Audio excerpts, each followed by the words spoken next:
Banque centrale d'Égypte et du ministère des Finances, ainsi que d'autres interlocuteurs pour leur ouverture d'esprit, leur discussion franche et leur hospitalité.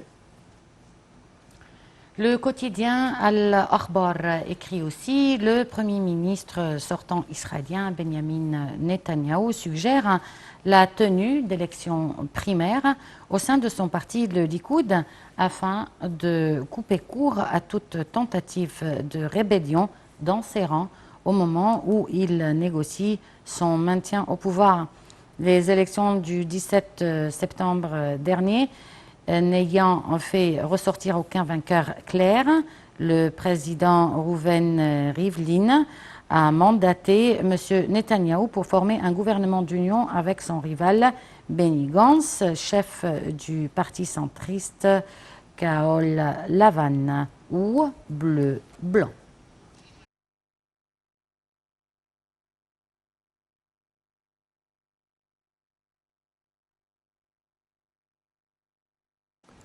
Et concernant, chers téléspectateurs, l'information parue dans le quotidien Al Gumhuriya concernant le commentaire du FMI sur la main levée du marché des carburants égyptiens.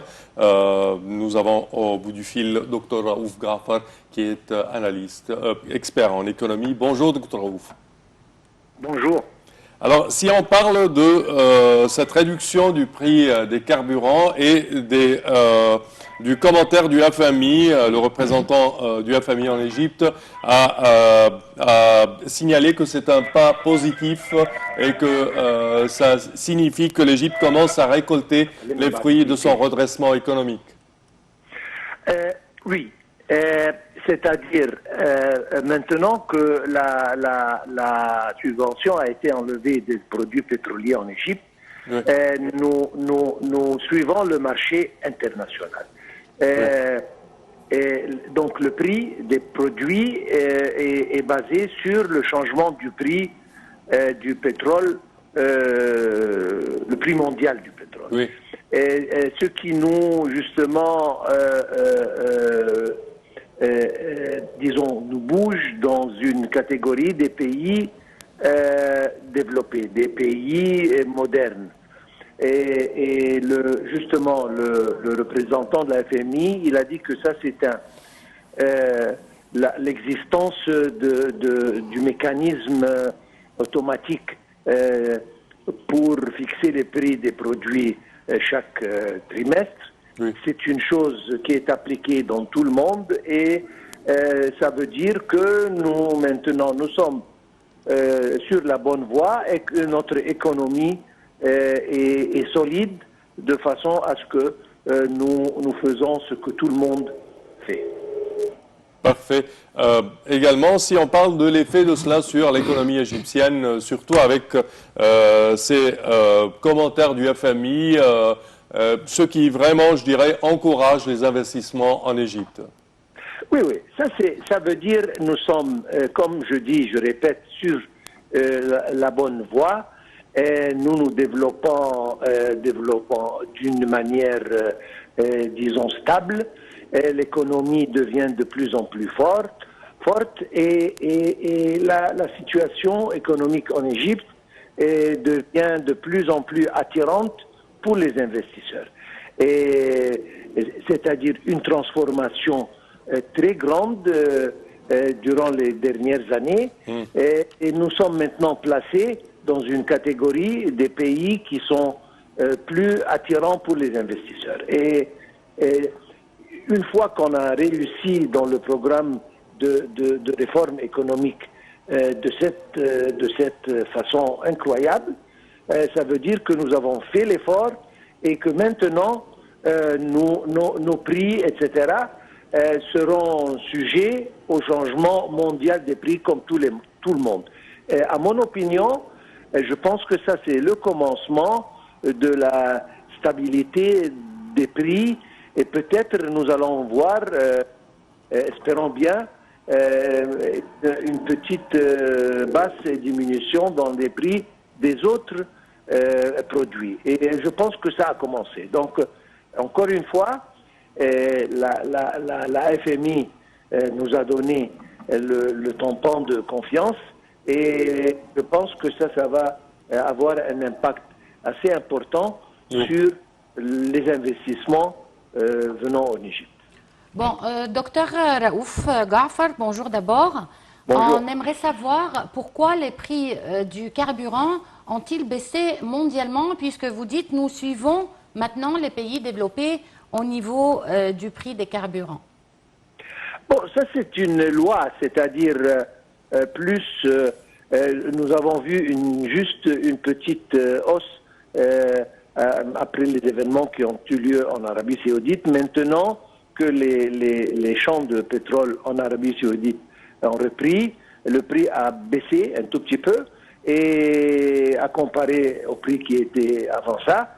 Et c'est justement, étant donné que le prix du pétrole brut a baissé, donc le prix de tous les carburants, de tous les produits pétroliers doivent baisser. Et ça, c'est appliqué dans tout le monde, c'est-à-dire. Donc en là, Europe, ça veut dire que nous etc. avons un surplus de production dans le monde, n'est-ce pas? Quand il y a un surplus de production, automatiquement les prix baissent. Quand il y a un petit problème, les prix haussent. Mais en tous les cas, ça veut dire que maintenant, nous sommes libérés. Les prix sont libres et ils peuvent monter ou descendre selon la situation économique internationale et les prix du pétrole brut dans tout le monde. Un bon pas, comme je dis, une transformation de l'Égypte, d'un pays qui souffre beaucoup de la subvention pour les produits. Maintenant, il n'y a plus de subvention, donc les prix sont libres et ils peuvent hausser ou diminuer selon le prix mondial des mêmes produits. Uniquement les carburants? Pour le moment, oui, mais en principe, aujourd'hui, on a lu que l'or, encore une fois, a baissé un tout petit peu. Et comme je viens de dire à quelques instants, ça c'est un commencement. Et ça veut dire que moi j'espère et je m'attends à ce que les produits, beaucoup d'autres produits, baissent sur le plan prix dans le futur très proche. Et est-ce que cela est relié aux devises aussi? Est-ce qu'on s'attend à ce que le dollar baisse également face à la livre égyptienne? Oui, mais en principe, quand le dollar baisse, c'est-à-dire que la livre égyptienne devient forte, c'est-à-dire elle est stable. Ça crée un environnement très attirant pour les investisseurs. Docteur Raouf Gaafar, voilà. vous remercie beaucoup pour votre intervention et on poursuit donc avec la revue de la presse. Oui. Le quotidien Al-Ahram écrit aussi un Palestinien a été tué vendredi par des tirs israéliens lors de heurts près de la barrière séparant Israël de la bande de Gaza. 5 autres Palestiniens ont été blessés par balles lors de ces heurts. Un commentaire. Un Palestinien a été tué vendredi par des tirs israéliens lors de heurts près de la barrière séparant Israël de la bande de Gaza. C'est ce qu'a indiqué le ministère de la Santé du Hamas. Alaa Hamdan, 28 ans, a été touché mortellement à la poitrine près de Jabalia, dans le nord de la bande de Gaza, n'a annoncé le porte-parole du ministère Ashraf El-Koudra. 5 autres Palestiniens ont été blessés par balle lors de ces heures, selon le ministère. Un porte-parole de l'armée israélienne a indiqué qu'environ 5800 manifestants s'étaient rassemblés en différents endroits près de la barrière séparant Israël de Gaza, certains lançant des pierres et des engins explosifs vers les soldats israéliens postés de l'autre côté. Depuis mars 2018, la bande de Gaza est le théâtre le long de la barrière frontalière de manifestations hebdomadaires, généralement accompagnées de violences pour réclamer notamment la levée du strict blocus israélien imposé depuis plus de 10 ans à l'enclave. Depuis cette date, au moins 310 Palestiniens ont été tués par des tirs israéliens, pour la grande majorité lors des heures qui accompagnaient ces rassemblements. D'autres sont morts dans des frappes israéliennes. 8 Israéliens ont été tués dans le cadre de ces violences. Israël et le mouvement Hamas se sont livrés 3 guerres dans l'enclave depuis 2008.